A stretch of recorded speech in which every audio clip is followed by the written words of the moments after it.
সাধু বাবা আমায় খান্তা বীজ দেন। ওই বাড়িতে কেউ আছো? দুটো ভিক্ষা দাও। সাধু বাবা এসছো? এই নাও খুচরো টাকাটা আছে। কাকে টাকা দিচ্ছিস? আগে টাকা দিবি না, আগে টাকা দেওয়ার আগে এদের কোনো কাজ করে দিতে হবে। আমি শুনেছি সাধু মুরুব্বিরা অনেক ভালো ভালো কাজ করতে। সাধু বাবা, তোমাকে একটা অলৌকিক কাজ করে দেখাতে হবে, বলো করতে পারবে? হ্যাঁ বলো, তুমি কি চাও বলো। বন্ধুটাকে পুরো দুধের মতো সাদা করে দিতে হবে। দিতে পারলে আমি হচ্ছে তোমাকে খুশি 100টি টাকা দেবো, বলো পারবে? দাঁড়া দেখছি। হ্যাঁ এই তো।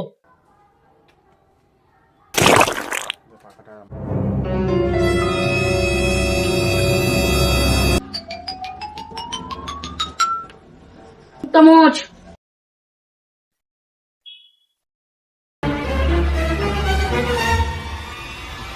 কি মাখালে সাধু বাবা ওকে? এটা সেটা হচ্ছে ফেরালাভলি আলট্রা প্রো ম্যাক্স, যা আপনাকে দেবে এলইডির মতো উজ্জ্বল। ঠিক আছে, এসে তোমাকে 100 টাকা দিয়ে দিলাম। ঠিক আছে, ভালো থেকো।